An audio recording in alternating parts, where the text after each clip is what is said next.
Hey y'all, it's me, Slay by Jordan. The company I'll be working with today is Nadula Hair. They sent me over a 613 14-inch bob unit. It is a 13 by 6 transparent lace and it is 150% density. Inside your packaging, you'll get your wig, an extra adjustable band strap to put inside your wig, and you'll also get 2 black stocking caps. This is how the wig came packaged. As you can see, it comes with 3 combs in the inside and an adjustable band in the back. And like I said, it is a 13 by 6. The 6-inch parting space being primarily in the middle. And then you get about 2 inches on the far left and the far right. And as you can see, that is transparent lace. Out the box, this hair was dry. It was giving me a little shedding, but nothing, excessive for 613 hair. I did notice, like I said, it was dry. And it was giving me a slight tangle. Like, my fingers really wasn't going through it as much. But I do like the fact that the ends do come blunt. So it was a very thick wig. What I'm going to go ahead and do is dye this whole entire wig gray off camera because I want my roots to be gray. So I was like, I'm going to just dip the whole wig in gray. I used Titanium Adore watercolor. And I just watercolored the entire wig gray. And then I wanted to go ahead and cut off some of that length so I can save product and not waste product. And then we're going to get into this unicorn colors.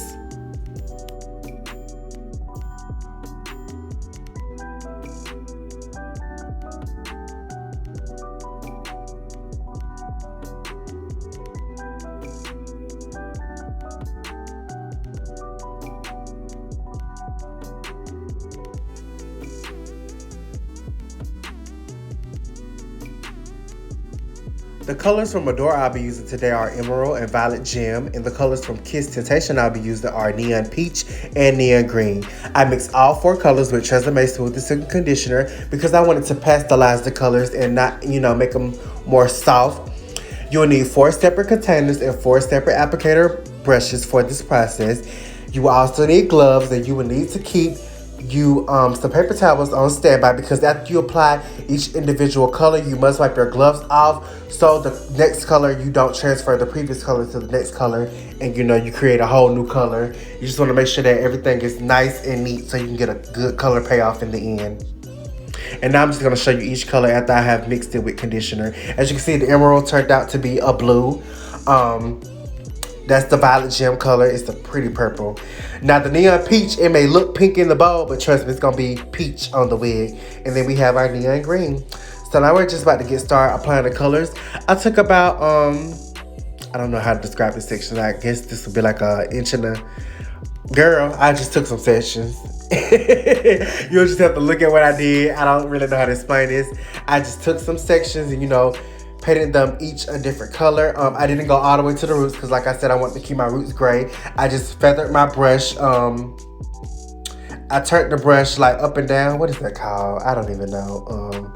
Vertical. I turned my brush vertical and I tried to feather it towards the roots so it won't be such a huge line of demarcation. And then as you can see, I wiped my hands off and now I'm on to the next color.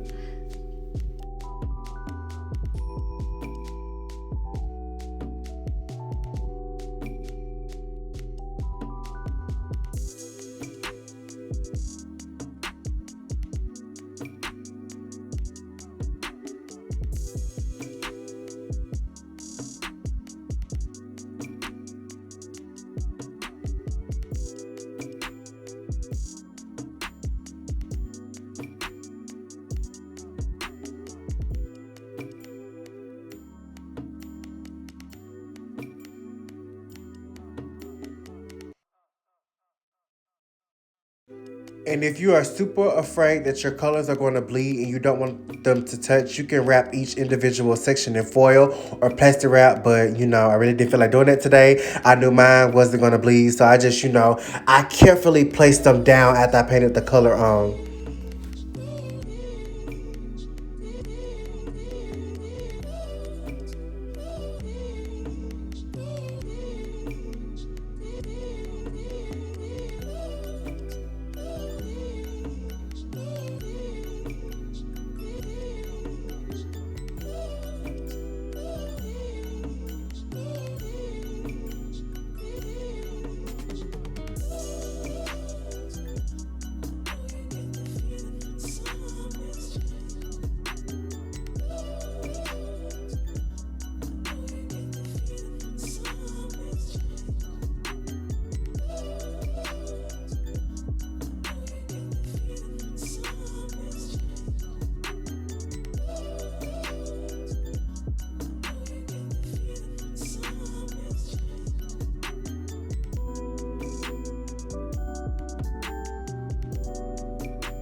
Now my color technique is similar to doing like box sprays. You don't want to do the same color on top of each other because it's kind of redundant if you want it to be like a multicolored wig. So I won't be putting that green directly on top of that green again. I'm going to use my blue because I want to make sure that I'm interchanging colors so I can get like a little fun unicorn color. So make sure you're just not stacking the same color directly on top of each other because you're just going to be doing like blocks of color.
And unfortunately, after I applied this color, my ring light went out, so I couldn't record the entire color process. But I just made sure I interchanged those colors.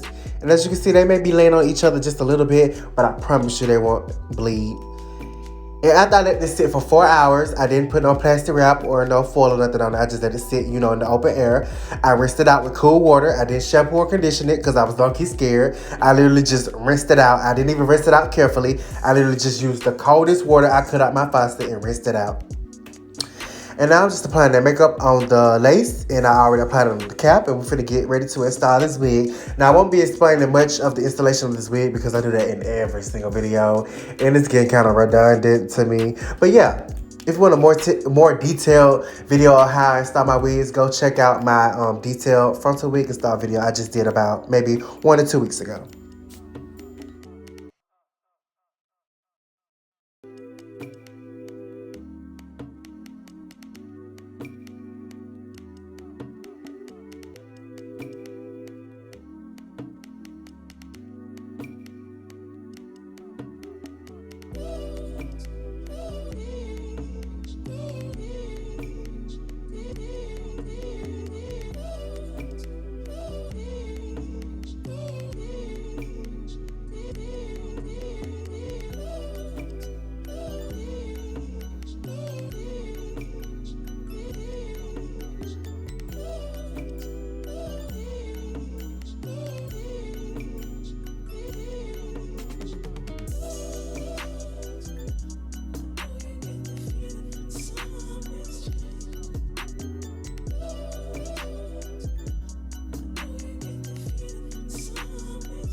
Hey, popping back in, you know. I didn't want to leave you guys hanging. So I did want to give you some more thoughts about how I feel about this unit. I want to give you some pros and the cons. So let's see. We're going to start with the pros. This wig did take the color very well. I was very pleased with that. And this wig, although it was 150% density, I felt like it was more thicker than that, and I can appreciate that because we love a thick wig, honey. I don't like those thin 613 wigs where you can see the tracks in the back. That is so aggravating. But this wig came thick, and I could truly appreciate that.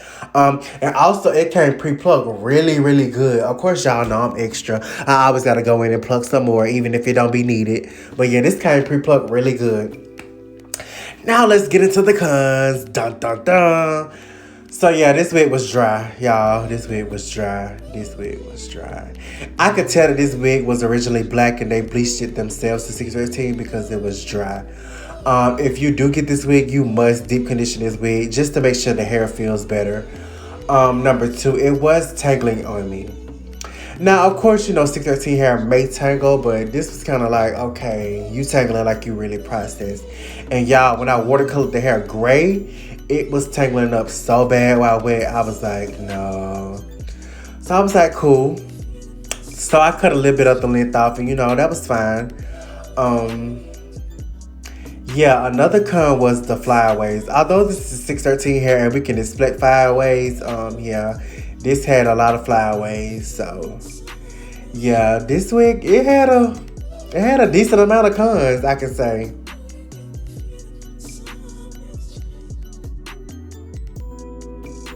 So I know everyone is dying to know, Jordan, would you recommend this wig? And the answer is, it's gonna be a respectful no for me, sis. I love the thickness. I love the pre-pluckedness. I love the colors of this wig. It came out amazing, but the dryness, the tangleness, the flyaways, I'm sorry, I can't get jiggy with it. But on a more positive note, I am loving the outcome of this wig, y'all. This is my first time doing a multicolored wig. I'm stepping out my comfort zone all 2020, y'all. I am loving this. Make sure you like, share, comment, subscribe, and turn your notification bells. More content coming soon. Goodbye.